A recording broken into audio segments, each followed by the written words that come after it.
Hello friends, welcome to let start. आज मैं आप लोगों के साथ सीटेट एग्जाम के प्रीवियस ईयर क्वेश्चन पेपर में पूछे गए ईवीएस के कुछ इंपॉर्टेंट क्वेश्चन डिस्कस करेंगे। इनमें से कौन सी संधि या प्रोटोकॉल अंटार्कटिक में खनन पर रोक लगाता है? Antarctic environment protocol, Geneva protocol, Tokyo protocol, इनमें से कोई नहीं। तो जो अंटार्कटिक प्रोटोकॉल के खनन पर रोक लगाता है वो है अंटार्कटिक इन्वायरमेंट प्रोटोकॉल, यानी कि ऑप्शन नंबर ए इसका राइट आंसर हो जाएगा। भारत का पहली समुद्री राष्ट्रीय उद्यान कौन सा है? रानी झांसी समुद्री राष्ट्रीय उद्यान, समुद्री राष्ट्रीय उद्यान कच्छ की खाड़ी, महात्मा गांधी समुद्री राष्ट्रीय उद्यान, मन्नार की खाड़ी समुद्री राष्ट्रीय उद्यान। तो जो भारत का पहला समुद्री राष्ट्रीय उद्यान है वो है समुद्री राष्ट्रीय उद्यान कच्छ की खाड़ी, यानी कि ऑप्शन नंबर बी इसका राइट आंसर हो जाएगा। फास्ट फूड से निपटने के लिए किस देश में आंदोलन चला है? Italy, Germany, France, Japan. तो जो फास्ट फूड से निपटने के लिए जिस देश ने आंदोलन चलाया है वो इटली है, यानी कि ऑप्शन नंबर ए इसका राइट आंसर हो जाएगा। ओजोन परत के क्षरण में क्लोरोफ्लोरोकार्बन का मुख्य स्रोत क्या है? वृक्ष, रेफ्रिजरेटर, दूषित जल, केरोसिन। तो जो ओजोन परत का क्षरण होता है उसमें क्लोरोफ्लोरो का मुख्य स्रोत जो है वो है रेफ्रिजरेटर, यानी कि ऑप्शन नंबर बी इसका राइट आंसर हो जाएगा। निम्नलिखित पदार्थों में से यदि सब की समान मात्रा जलाई जाए तो सर्वाधिक कार्बन डाइऑक्साइड का उत्सर्जन कौन सा पदार्थ करेगा?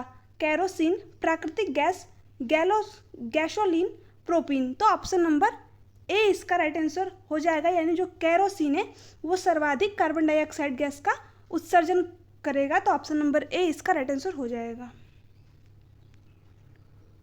जैव ईंधन का क्या उद्देश्य है? वनों की कटाई और मिट्टी का क्षरण का मुकाबला करने के लिए, दुनिया को बेहतर खाद्य सुरक्षा प्रदान करने के लिए, जैव विविधता को संरक्षित करने के लिए, इनमें से कोई नहीं। तो जैव विविधता का उद्देश्य जो है वो इनमें से कोई भी नहीं है, यानी कि ऑप्शन नंबर डी इसका राइट आंसर हो जाएगा। ओजोन डे मनाने की घोषणा किस प्रोटोकॉल में हुई? Nagoya protocol, Montreal protocol, Geneva protocol, Kyoto protocol. तो जो ओजोन डे मनाने की घोषणा है वो नागोया प्रोटोकॉल में हुई थी, यानी कि ऑप्शन नंबर ए इसका राइट आंसर हो जाएगा। राष्ट्रीय हरित कोर का क्या उद्देश्य है? युवाओं को पर्यावरण और पारिस्थितिकी के बारे में बताना, पर्यावरणीय कानून बनाना, पर्यावरण संरक्षण, ये सभी। तो जो राष्ट्रीय हरित कोर होता है उसका उद्देश्य है कि युवाओं को पर्यावरण और पारिस्थितिकी के बारे में बताया जाए, यानी कि ऑप्शन नंबर ए इसका राइट आंसर हो जाएगा। माधव गाडगिल पैनल ने किस क्षेत्र को पारिस्थितिकीय रूप से महत्वपूर्ण क्षेत्र घोषित करने का सुझाव दिया? पश्चिमी घाटी, पूर्वी घाट, हिमालयन क्षेत्र, गंगा जमुना का मैदान। तो जो माधव गाडगिल पैनल है उसने पश्चिमी घाटी को पारिस्थितिकीय रूप से महत्वपूर्ण क्षेत्र घोषित करने का सुझाव दिया, यानी कि ऑप्शन नंबर ए इसका राइट आंसर हो जाएगा। चेचू जनजाति किस क्षेत्र में वन्य जीव के सुरक्षा से संबंधित है? नागार्जुन, श्रीशैलम आंध्र प्रदेश, शिमिलीपाल उड़ीसा, पलामू झारखंड, इनमें से कोई नहीं। तो जो चेचू जनजाति है वो नागार्जुन श्रीशैलम जो कि आंध्र प्रदेश में है के से संबंध रखती है, यानी कि ऑप्शन नंबर ए इसका राइट आंसर हो जाएगा। पर्यावरण लेखांकन क्या है? यह पर्यावरण प्राकृतिक संसाधनों की खपत को मापने के लिए एक विधि है। यह देश के हरी क्षेत्रों का सांख्यिकीय विश्लेषण करने का एक तरीका है। उपयुक्त दोनों कोई नहीं। तो ऑप्शन नंबर ए इसका राइट आंसर हो जाएगा, यानी कि यह पर्यावरण प्राकृतिक संसाधन की खपत को मापने के लिए एक विधि है। तो ऑप्शन नंबर ए इसका राइट आंसर हो जाएगा। बिली अर्जन सिंह का नाम किस राष्ट्रीय उद्यान से संबंधित है? जिम कॉर्बेट राष्ट्रीय उद्यान, दुधवा राष्ट्रीय उद्यान, काजीरंगा राष्ट्रीय उद्यान, मानस राष्ट्रीय उद्यान। तो जो बिली अर्जन सिंह है उनका नाम दुधवा राष्ट्रीय उद्यान से संबंधित है, जो कि भारत में स्थित है, यानी कि ऑप्शन नंबर बी इसका राइट आंसर हो जाएगा।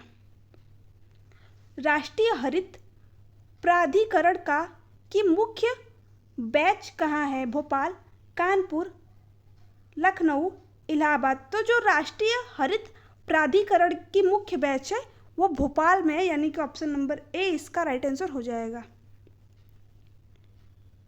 निम्न में से क्या पौष्टिक स्तरों पर हमेशा एक खाद्य श्रृंखला में घट जाती है? ऊर्जा, संख्या, रसायन, इनमें से कोई नहीं। तो जो पौष्टिक स्तरों पर हमेशा एक खाद्य श्रृंखला के रूप में घटती है वो ऊर्जा होती है, यानी कि ऑप्शन नंबर ए इसका राइट आंसर हो जाएगा।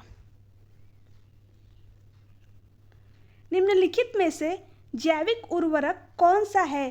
राइजोबियम, एटोबैक्टर, सहजीवी संबंध, उपयुक्त सभी। तो जो राइजोबियम या एजोटोबैक्टर सहजीवी संबंध है ये तीनों ही जैविक उर्वरक है, तो ऑप्शन नंबर डी इसका राइट आंसर हो जाएगा, उपयुक्त सभी। जैविक खेती के क्या फायदे हैं? ये किफ़ायती होती है, यह कम समय लेती है, इसमें कम मजदूरों की ज़रूरत होती है, उपयुक्त सभी। तो जो जैविक खेती होती है वो किफ़ायती होती है, यानी कि ऑप्शन नंबर ए इसका राइट आंसर हो जाएगा। मोबाइल फ़ोन से उत्पन्न ई कचरे में कौन सा तत्व होता है? Copper, zinc, iron, lead. तो मोबाइल फ़ोन के ई कचरे में कॉपर होता है, यानी कि ऑप्शन नंबर ए इसका राइट आंसर हो जाएगा। पर्यावरण संरक्षण आंदोलन में सहायक पुस्तक साइलेंट स्प्रिंग के लेखक कौन थे? पट हुत Ching's, Rachel Carson, Amrita Devi, इनमें से कोई नहीं। तो जो साइलेंट स्प्रिंग के लेखक है वो है रसेल कार्सन, यानी कि ऑप्शन नंबर बी इसका राइट आंसर हो जाएगा। निम्नलिखित में से कौन सा ग्रह पिंड उल्टा हरित ग्रह प्रभाव प्रदर्शित करता है? मंगल, शुक्र, बृहस्पति, टाइटन। तो जो पिंड उल्टा हरित ग्रह प्रभाव प्रदर्शित करता है वो टाइटन है, यानी कि ऑप्शन नंबर डी इसका राइट आंसर हो जाएगा। किस खाद्य श्रृंखला में संख्याओं का पिरामिड उल्टा होता है? ग्रॉसलैंड खाद्य श्रृंखला, तालाबी खाद्य श्रृंखला, परजीवी खाद्य श्रृंखला, इनमें से तो इसमें ऑप्शन नंबर सी इसका राइट आंसर हो जाएगा, यानी कि परजीवी खाद्य श्रृंखला जो होती है उसमें जो पिरामिड होता है वो संख्याओं का जो पिरामिड होता है वो उल्टा होता है। सो है फ्रेंड्स, ये थे ईवीएस के कुछ इंपॉर्टेंट क्वेश्चन। अगर आपको वीडियो अच्छी लगी चैनल को सब्सक्राइब कीजिए, वीडियो को लाइक एंड शेयर कीजिए। Thanks for watching me.